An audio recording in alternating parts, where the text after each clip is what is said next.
جی علی زفر صاحب، طارق فضل چودھری صاحب نے تو کافی بریک اپ دے دیا ایم این ایز کا. تو اب آپ یہ بتائیے، کیونکہ آپ پارلیمانی لیڈر ہیں سینٹ میں تحریک انصاف کے، تو کیا تحریک انصاف کے ابھی بھی کچھ تحفظات ہیں اپنے کچھ ساتھی سینیٹرز کے بارے میں؟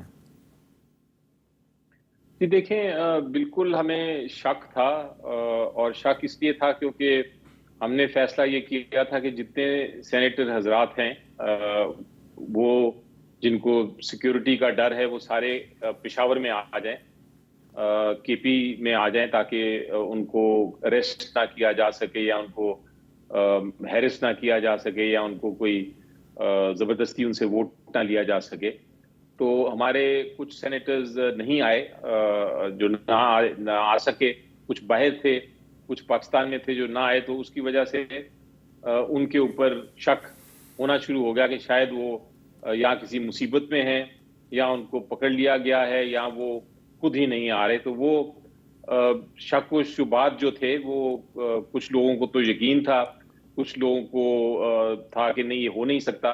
تو میں ذاتی طور پہ سمجھتا ہوں کہ جب تک کسی کے خلاف کوئی چیز ثابت نہ ہو جائے، صرف شک پہ اس کے اوپر انگلی نہیں اٹھانی چاہیے. تو اب بہرحال جب یہ ہو گیا ہے ختم اور انہوں نے ووٹ نہیں کیا، تو اس کا مطلب یہ اب ہے کہ جب تک ہمیں سب ثابت نہیں ہو جاتا میرے سامنے کہ وہ واقعی ہی انوالوڈ تھے یا وہ کسی جان بوجھ کے نہیں غائب ہوئے تھے یا وہ ووٹ کرنے کے لیے تیار تھے، جب تک یہ ثابت نہیں ہو جاتا میرا خیال ہے بڑا مشکل ہے میرے لیے ایک وکیل کی حیثیت سے یہ کہنا کہ ہاں جی وہ انوالوڈ تھے. اچھا یہ بتائیں ان کا ایکسپلینیشن لیں گے پھر دیکھیں گے. یہ بتائیے علی زفر صاحب کہ ثانیہ نشتر صاحبہ نے کیوں استعفیٰ دیا ہے؟ جی ان کا تو ان کے ساتھ میں کانسٹنٹلی ان ٹچ تھا. جب ان کو ایک بہت اچھا جاب ملا، اور میرا خیال ہے وہ جس جاب میں ہے وہ پاکستان کے لیے ایک فخر کا باعث ہے، کیونکہ کوئی 80 سے زیادہ ممالک کو ویکسینز پہنچاتی ہے جس آرگنائزیشن کی ایک پاکستانی کو ہیڈ بنایا گیا ہے. تو جب ان کو وہ آفر ہوا تھا، انہوں نے میرے سے بات کی تھی کہ میں ریزائن کرنا چاہتی ہوں. تو میں نے ان کو کہا تھا کہ آپ ریزائن نہ کریں، ابھی آپ جائیے، جا کے دیکھیں جو آپ کا پروبیشن پیریڈ ہے اس آرگنائزیشن میں وہ دیکھیں. اگر آپ کو کنفرم ہوتا ہے پھر اس کے بعد آپ ریزائن کریے گا، کیونکہ آبویسلی آپ 2 جابز تو نہیں کر سکتی. لیکن یہ پاکستان کے لیے ایک بڑی فخر کی بات ہوگی اگر ایک پاکستانی اتنی بڑی آرگنائزیشن کو جس کا کام ہے ویکسینز پوری دنیا تک پہنچانا، اس کی وہ ہیڈ ہوں گی. تو اب جب ان کا کنفرمیشن آ گئی تو انہوں نے پھر اپنی ریزگنیشن ایفیکٹو کر دی. تو یہ اس میں کوئی سیاسی پہلو نہیں ہے، یہ صرف یہ ایک صحیح ڈیسیجن ہے، صحیح فیصلہ ہے، کیونکہ آپ 2 جابز نہیں رکھ سکتے پرماننٹ. اچھا اب ایک اور بھی معاملہ ہے جی کہ جو سابق چیف جسٹس ہیں قاضی فائز عیسیٰ، وہ ایک تقریب میں شرکت کے لیے برطانیہ گئے تھے اور وہاں پر ان کو جو ہے نعرے بازی کا سامنا کرنا پڑا. اور جب وہ اس تقریب میں شرکت کے بعد باہر نکلے تو ان کی گاڑی جو ہے اس پر ہاتھ مارے گئے، راستہ روکنے کی کوشش ہوئی، نعرے بازی بھی ہوئی. تو اس پر جو حکومت ہے وہ کہہ رہی ہے جی کہ ہم نہ صرف ان لوگوں کے خلاف کارروائی کریں گے بلکہ ان کا جو شناختی کارڈ اور پاسپورٹ ہے اس کو بھی سسپینڈ کر دیا جائے گا یا منسوخ کر دیا جائے گا. تو اس پر طارق صاحب آپ کا کیا خیال ہے کہ یہ جسٹیفائڈ ہوگا؟ اتنا سخت ریاکشن حکومت کیوں دینا چاہ رہی ہے؟ دیکھیے ریاکشن میر صاحب یہ سخت ہے یا نرم ہے یہ تو کمپیریٹیو سٹیٹمنٹ ہے، لیکن اس پہ ریاکشن دینا ضرور چاہیے. میں اس لیے اس کے حق میں ہوں کہ دیکھیں دنیا کے کسی ملک کے لوگ اس طرح کی حرکتیں دوسرے ملکوں میں نہیں کرتے. اور اس کی انتہا آپ نے دیکھی کہ مسجد نبوی میں بھی پاکستان تحریک انصاف کے لوگوں نے ہمارے منسٹرز کو گالیاں دیں، اور ایسی گالیاں کہ جو نشر نہیں ہو سکتی، فزیکلی ماں بہن کی گالیاں مسجد نبوی میں، جو کہ ہمارے لیے کتنی ایک مقدس اور قابل احترام جگہ ہے. خانہ کعبہ میں آپ نے کچھ ویڈیوز دیکھی کہ وہاں پہ بھی جناب جا کے سیاسی جھنڈے اور تو آپ کے خیال میں یہ سارے پی ٹی آئی والے ہیں؟ اور کون ہو سکتے ہیں مجھے بتائیں. بیرسٹر صاحب نے کہا کہ جب تک کوئی ثبوت نہ ہو، لیکن میں پوچھتا ہوں، آپ سے پوچھتا ہوں اور کون ہو سکتا ہے.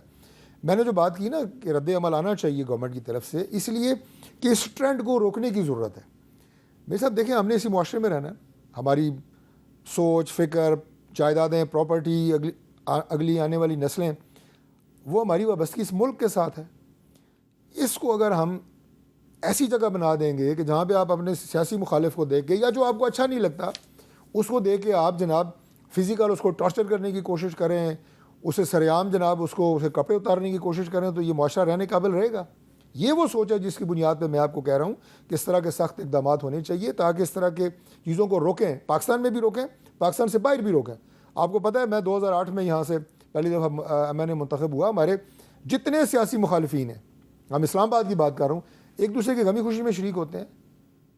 میرا برسٹر صاحب کے لیے دیکھیں کتنا احترام ہے, وہ کتنے احترام سے بات کرتے ہیں اپنے پولیٹیکل مخالفین کے خلاف, اپنا پوائنٹ آف ویو رکھتے ہیں. یہ کلچر ہوتا ہے کہ آپ اپنا نظریہ رکھیں, سوچ رکھیں, برملا اس کا اظہار کریں, لیکن کسی فزیکلی کسی کے خلاف حملہ آور ہونا اور بازاروں میں اور ریسٹورنٹس پہ اٹیک کر دینے اور وہاں کھڑے ان کو گالیاں دینی, کیا یہ وہ کلچر ہے کہ جس کے لیے ہم کوشش کر رہے ہیں؟ اس کو درست کرنے کی ضرورت ہے, ملک کے اندر بھی درست کرنے کی ضرورت ہے. جی علی زفر صاحب, آپ کا کیا خیال ہے کہ یہ قانونی لحاظ سے یہ پاسبل ہے کہ فرض کریں کہ اگر کوئی پاکستانی شہری جو ہے اس نے وہاں پہ قاضی فائزہ کے خلاف نعرے بازی کی ہے تو نعرے بازی کی بنیاد پر اس کا جو شناختی کارڈ ہے وہ اس کو سسپینڈ کیا جا سکتا ہے, اس کو منسوخ کیا جا سکتا ہے؟ یہ دیکھیں, آپ نے بڑا انٹرسٹنگ سوال پوچھا, میں یہی جواب دینے لگا تھا کہ جو پاکستان سے باہر جو کچھ ہو رہا ہے اس کے اوپر پاکستان کے اندر کارروائی نہیں کی جا سکتی, نمبر 1. نمبر 2, اس کی کوئی قانون نہیں کہ اگر آپ کے خلاف کوئی نعرے بازی کرے ملک سے باہر تو آپ اس کا شناختی کارڈ یا اس کا صرف نعرے بازی کے لے نہیں سکتے ہیں. آپ نے جو پہلا سوال کیا تھا برسٹر صاحب سے یہ بھی پوچھے نا کہ باہر نکل کے ان کی گاڑی میں فزیکلی حملہ آور ہونا, ان کی گاڑی کو روکنا, پوری بات کریں نا. جی برسٹر صاحب.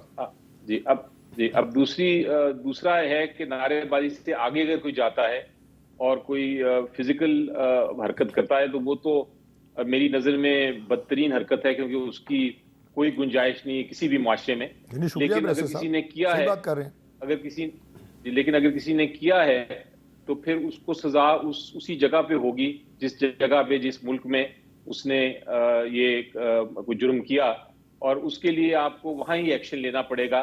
آپ اس کا ایکشن پاکستان میں نہیں لے سکتے. یہ قانون ہے, یہ جورسپروڈنس ہے. اگر کوئی قتل جا کے کرتا ہے امریکہ میں تو پھر وہ امریکہ ہی سزا اس کو دے گا. آپ پاکستان میں اس کی سزا نہیں اس کے خلاف ٹرائل نہیں کر سکتے. یہ اس لیے میں سمجھتا ہوں یہ ریئیکشن اگر کرنا ہی تھا تو پھر وہاں کی جو پولیس ہے اس کے اندر اگر کوئی ایسی غلط بات ہوئی ہے تو وہاں کی پولیس کو کمپلین کریں, وہ اپنی قانون کے مطابق کارروائی کریں گے جنہوں نے بھی قانون کی خلاف ورزی کی ہے. اچھا, پاکستان میں ہو تو وہ الگ بات ہے. یہ ہے پوزیشن کا. ڈاکٹر طارق فضل چودھری صاحب, اب پاکستان میں بھی ایسے واقعات ہوتے ہیں, اس میں بھی لوگ کہتے ہیں جی کہ ریئیکشن جو ہے وہ بہت زیادہ ہے, اس کا جو لیول ہے ریئیکشن کا. مثلا آج بی بی سی کی ایک سٹوری ہے, میں ابھی دیکھ رہا تھا بی بی سی کی ویب سائٹ, وہ سٹوری یہ ہے جی کہ اگر حکومتی کام میں مداخلت کی جائے تو ہے تو وہ غیر قانونی, لیکن اس کو آپ دہشت گردی نہیں کہہ سکتے. سٹوری ہے جو ایمان مزاری اور ان کے ہسبینڈ ہیں ہادی چٹھا, ان کی گرفتاری کے بارے میں کہ وہ کورٹ جا رہے تھے تو ناکہ لگا ہوا تھا, کافی دیر گزر گئی تو انہوں نے آرگومنٹ کیا, وہاں پہ ان کی تلخ کلامی ہو گئی, تو اس کی بنیاد پر ان پہ دہشت گردی کا مقدمہ ہو گیا. تو آپ کے خیال میں کیا جو ٹھیک ہے تحریک انصاف نے کیا وہ غلط ہے, جو آپ کی حکومت کر رہی ہے وہ صحیح ہے؟ دیکھیے, میں اس واقعے کی تفصیلات سے تو واقف نہیں ہوں, لیکن اگر ان کے خلاف کوئی مزاحمت انہوں نے اس طرح کی نہیں کی پولیس کے خلاف کہ کسی کی یونیفارم پھاڑی ہے یا پولیس کے خلاف کوئی فزیکلی انہوں نے کوئی ایزالٹ کرنے کی کوشش کی ہے اور ناکہ کراس کی ہے, زبردستی کی ہے, غلط ہے. اور اگر ان کے خلاف دفعہ پولیس نے لگائی ہے 780 لگا ہوگا, دہشت گردی کی دفعہ وہی ہے, وہ ایک دن میں عدالت سے اڑ جائے گی. ایسی چیزیں کوئی ٹھہرنے والی نہیں. آج اسلام آباد ہائی کورٹ نے اس کو اڑا دیا ہے, لیکن ان کو رہا پھر بھی نہیں. مجھے پتہ نہیں تھا اڑا دیا, لیکن میں نے آپ کو بتایا کہ اڑ جائے گی, حالانکہ میں وکیل نہیں ہوں.